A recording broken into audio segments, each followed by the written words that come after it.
My channel. আশা করি তোমরা সবাই খুব ভালো আছো আর আমিও কিন্তু বেশ ভালো আছি বলছি ঠিকই। আজকে প্রচণ্ড গরম পড়েছে আর সকাল থেকে মোটামুটি সব কাজ আমি কমপ্লিট করে নিয়ে তারপরেই তোমাদের সঙ্গে কথা বলতে এসেছি। অ্যাকচুয়ালি গুড মর্নিং বলার পরিস্থিতিতে নেই, কারণ এখন বাজে মোটামুটি 11:30 থেকে 12টার কাছাকাছি বাজে। আর অনুপ তখন বেরিয়ে গেল, দেখতেই পেলে।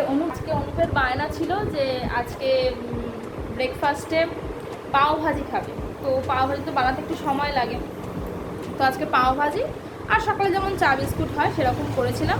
অনুপ অফিস বেরিয়ে যাওয়ার পর আমি ঘরদোর পরিষ্কার করলাম, কারণ ঘরদোর একদম এলোমেলো হয়ে ছিল সকাল থেকেই।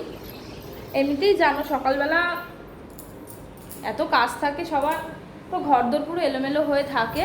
তো প্রথমে আমি যেটা গুছালাম আজকে তোমায় দেখাই, এই জায়গাটা আজকে সকালবেলা পুরো মানে হুড়োত্তাল হয়েছিল।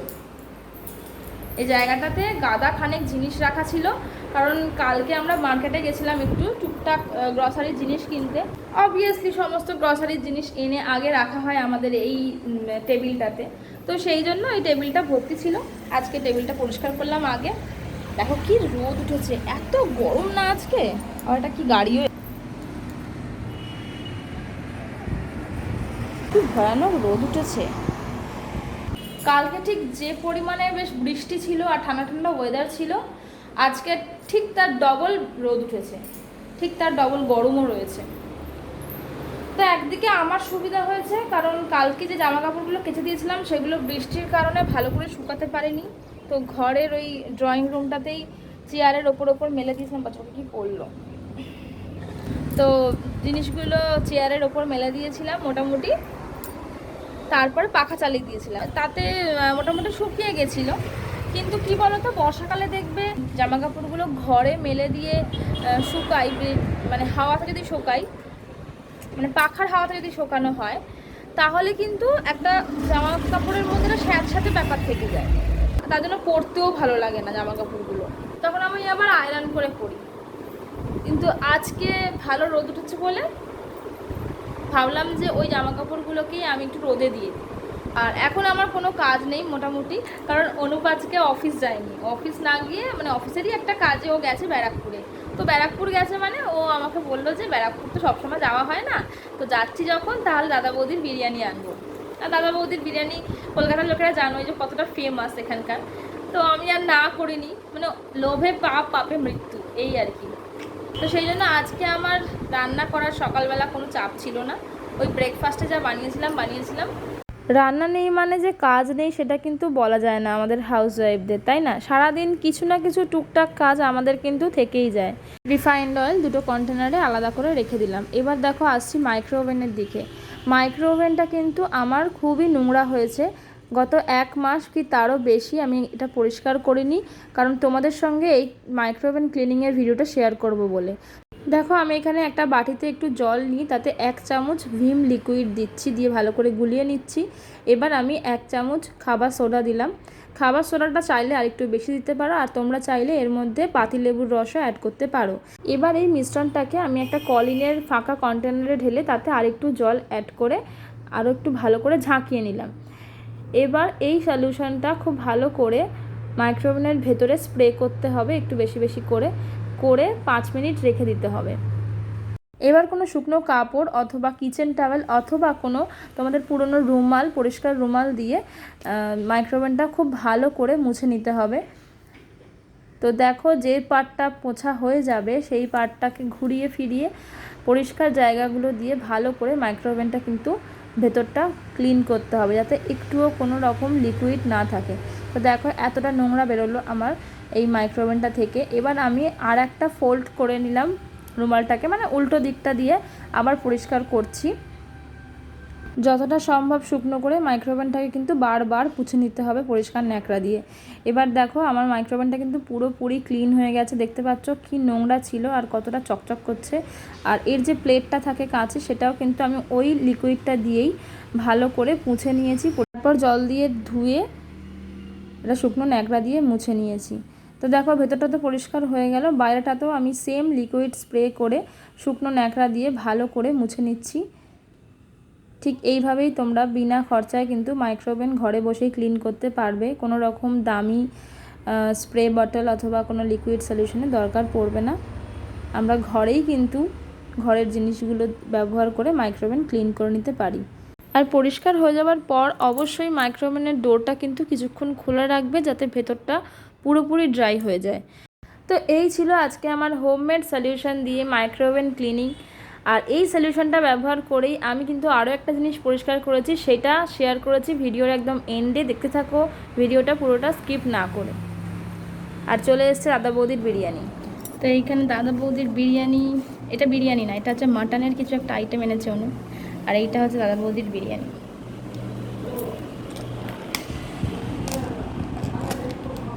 ওয়াও! তো চলো, আমাদের বিরিয়ানি এসে গেছে। আমরা দুপুরের লাঞ্চটা করে নিই। এতক্ষণ তো কিচেন ক্লিন করছিলাম, রান্নাঘরটাও বেশ পরিষ্কার ঝকঝক করছে। এই তেলটা এখনও ঢালা হয়নি, কারণ তেলের যে শিশিটা রয়েছে সেটা ভালো করে পরিষ্কার করে ধুয়ে আমি শুকোতে দিয়েছি, সেই জন্য তেলটা এখনও ঢালিনি। তো অনুপ ঢুকলো 2:15-তে। আর আজকে যা গরম পড়েছে, প্রচণ্ড ক্লান্ত হয়ে গেছে, সেই জন্য ভাবলাম একটু গ্লুকন-ডি বানিয়ে দিই। আগের গ্লুকন-ডির কৌটোটা শেষ হয়ে গেছে, তাই নতুন গ্লুকন-ডির কৌটো থেকে গ্লুকন-ডি বানিয়ে দিলাম ওকে একটুখানি। আর দেখো, এসেই জিনিসপত্র এদিক ওদিক ছড়িয়ে রাখা একদম শুরু হয়ে গেছে।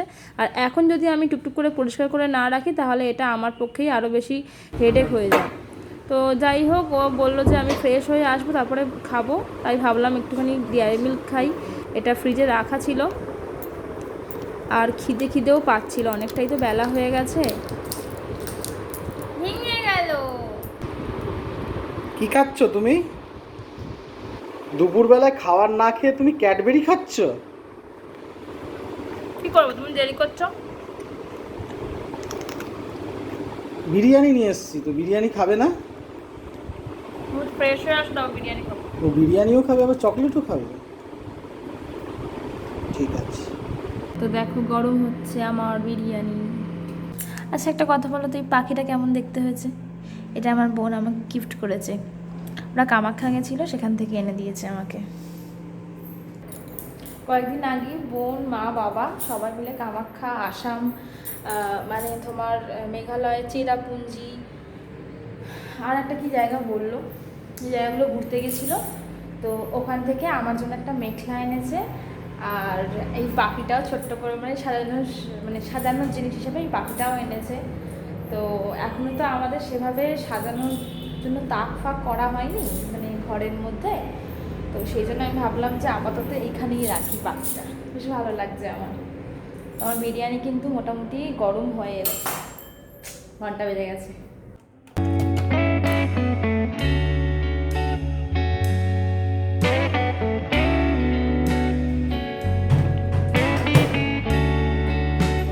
চলো বিরিয়ানিটা থালায় থালায় বেড়ে ফেলি, ভাগ ভাগ করে নিই, কেউ কারোরটায় হাত দেবে না।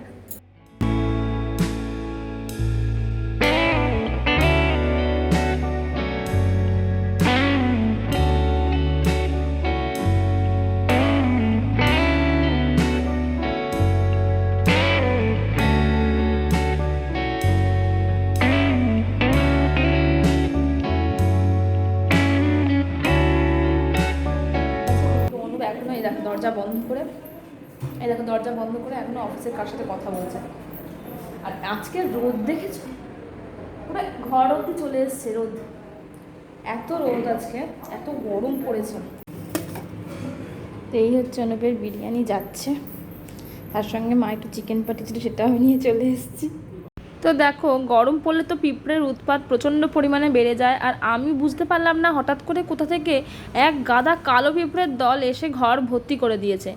আমি কিন্তু ঘর যথেষ্ট পরিষ্কার রাখি, মানে পিঁপড়ে টিপড়ে হওয়ার কোনো জায়গা রাখতে চাই না, তা সত্ত্বেও পিঁপড়ে হয়ে যায়। করোনা আসার পর থেকে আমাদের সবার বাড়িতে কিন্তু কম বেশি এই স্যানিটাইজার থাকে, তাই যদি ইনস্ট্যান্ট হিট স্প্রে না থাকে তাহলে এত পিঁপড়ে হলে অবশ্যই কিন্তু স্যানিটাইজার স্প্রে করে দিও, তাহলে কিন্তু সব পিঁপড়ে মরে যাবে। এটা কিন্তু একটা স্প্রেতেই কামাল হয়েছে।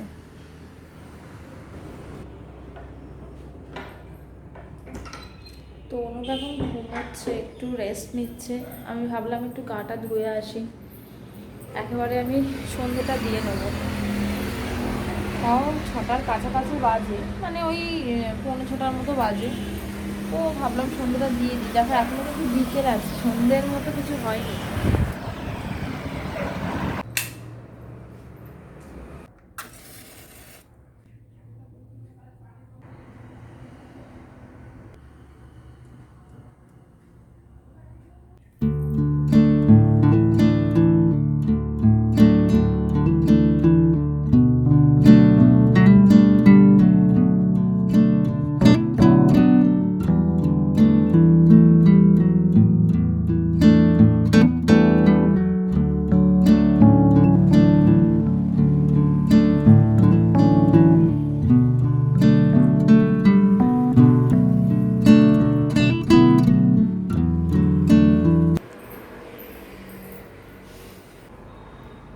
দেখি এগুলো পাট করি, তারপরে দেখি অনুপ কোথায় ঘুরতে বেরোয়। ঘুম থেকে উঠে পড়েছে অলরেডি, দেখছি মোবাইলের আওয়াজ পাচ্ছি।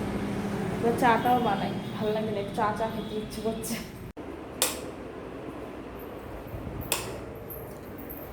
তো চলো একটু বেরোনো যাক। অনুপ আজকে বাড়িতে আছে, সেই জন্য বেরোবে বলছে। সবসময় তো এই সুযোগ হয় না, আর সুযোগ পেলে হাতছাড়া করতে নেই। দেখো বাথরুমের দরজাটা কিছুতেই দিতে চায় না, কে জানে।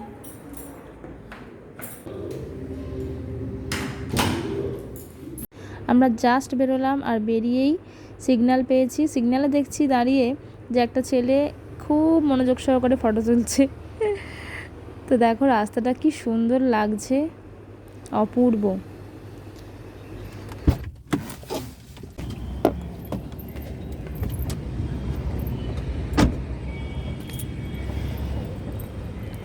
আমরা চলে এসেছি, এখন কোথায় এসেছি দেখো, সেই ঘুরে ফিরে আমরা ইকো পার্কেই চলে এসেছি। বলছে আজকে ছুটি নেই, কিছু নেই, তাই জন্য আমরা এখানে একটু এসেছি ফাঁকায় আড্ডা দেবো বলে, তাই তো। হ্যাঁ আজকে ফাঁকা পেয়েছি অনেকদিন পর। চলো একটু চা খাওয়া যাক, অনেকক্ষণ চা খাইনি, 6:30 বেজে গেছে।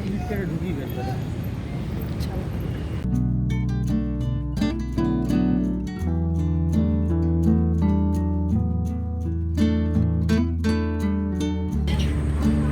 সারা বিকেল ঘুমিয়ে নিল, নিয়ে অন্ধকারে ইকো পার্ক ঘুরতে এসেছে। এ কোথায় চলে এসেছি, ये कहाँ आ गए हम, यूं ही साथ साथ चलते। একটা ছোট্ট দোকান আছে মাঝখানে।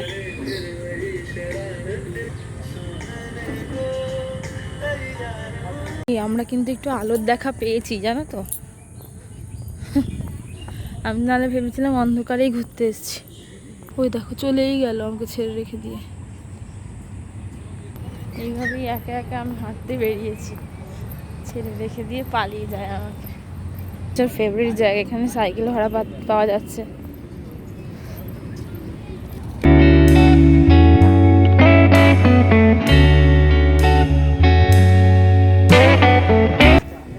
আমরা এখানে দাঁড়িয়ে এখন হাওয়া খাচ্ছি। এটা কি পুকুর নাকি ডোবা ঝিল? হ্যাঁ আমরা এখন দাঁড়িয়ে ইকো পার্কের ঝিলের হাওয়া খাচ্ছি। এটাই আজকে আমাদের ডেস্টিনেশন। ফাঁকা আছে, আর এই কায়দা করে খালি বোতলটা আমাকে ধরে দিচ্ছে, বহুত শিয়ানা। তাহলে তুমি কত কাছে ঘোরাতে নিয়ে এসছো সেটা ভাবো, সবসময় নাকের ডগাতেই নিচে কাছে ফ্যাসিলিটি আছে সেটা বল। 50টা খালি ফোনে আসে, বেরোবো তো কি। ব্যাকগ্রাউন্ডটা ক্যামেরায় তো অতটা, মানে আমার মোবাইলে তো অতটা ভালো করে আসছে না। আমি বলে দিয়েছিলাম যে সিস্টেমে বলে দিতে।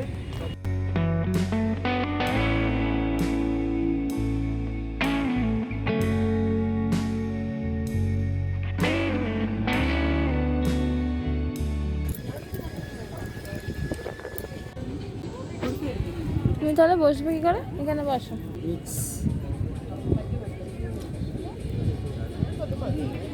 তুমি আমাকে বললে না তুমি মিক্স নেবে। আমি চা খাবে, আমি তো ভাই তুমিও চা।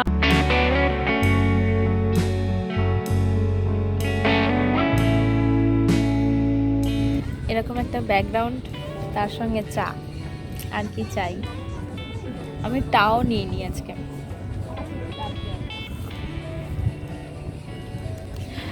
মনে হচ্ছে মানে কোথাও ঘুরতে এসেছি, সেখানে বসে আছি, বসে বসে সি বিচের একটা সুন্দর, মানে হয় না একটা মাছ একটা গন্ধ থাকে, এখানেও সেই গন্ধটা রয়েছে।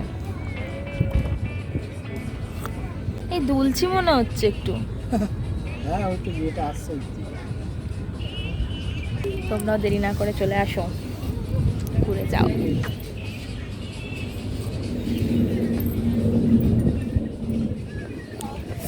চলো।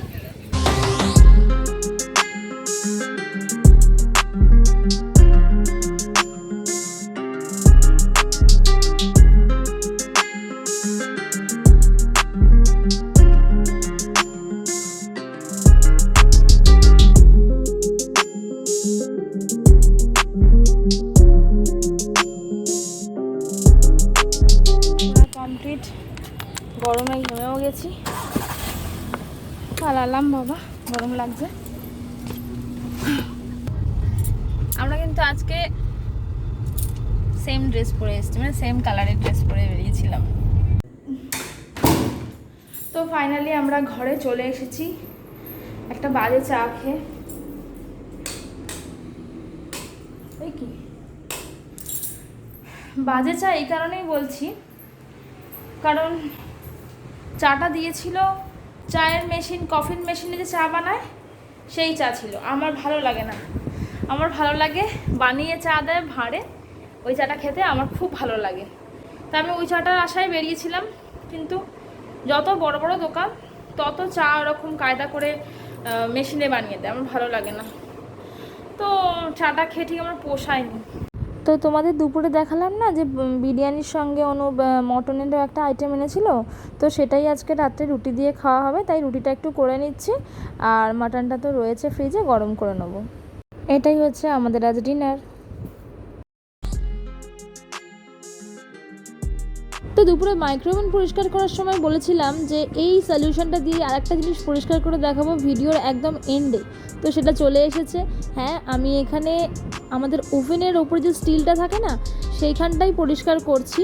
ওই একই সলিউশন দিয়ে ওভেনের ওপরে স্টিলটা কি সুন্দর পরিষ্কার হয়ে যাবে। আসলে আমার এই স্টিলটা না খুব বেশি কালো হয়ে গেছিলো, তো সেই জন্য এই স্টিলটা পরিষ্কার করা খুবই ঝামেলার ছিল। এতদিন আমি খুঁজেই পাচ্ছিলাম না যে কী দিয়ে পরিষ্কার করব, কিন্তু ফাইনালি দেখলাম যে এই সলিউশনটা স্প্রে করার পর একটা মানে কোনো একটা ধারালো জিনিস দিয়ে একটু ভালো করে ঘষলেই পুরো ওপরের নোংরাটা উঠে যাচ্ছে।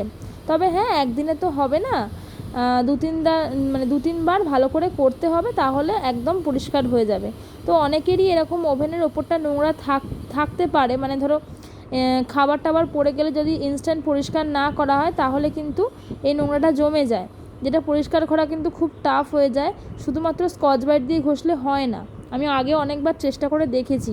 তো এই সলিউশনটা স্প্রে করে সঙ্গে সঙ্গে বা 5 মিনিট রেখে করলে আরও ভালো হয়। আমি সঙ্গে সঙ্গেই করছি, তাই ভাবলাম যে তোমাদের সঙ্গে শেয়ার করি।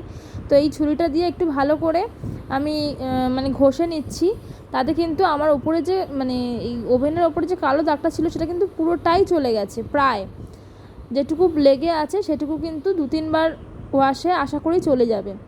তো তোমরা এটা ট্রাই করে দেখতে পারো এই সলিউশনটা, যাদের এরকম অবস্থা ওভেনটা, আমার তো এরকম অবস্থা হয়ে গেছিলো, তো অনেকেরই এরকম অবস্থা হতে পারে, তারা কিন্তু অবশ্যই ট্রাই করে দেখতে পারো, এটা কিন্তু খুব ভালোভাবে কাজ করেছে।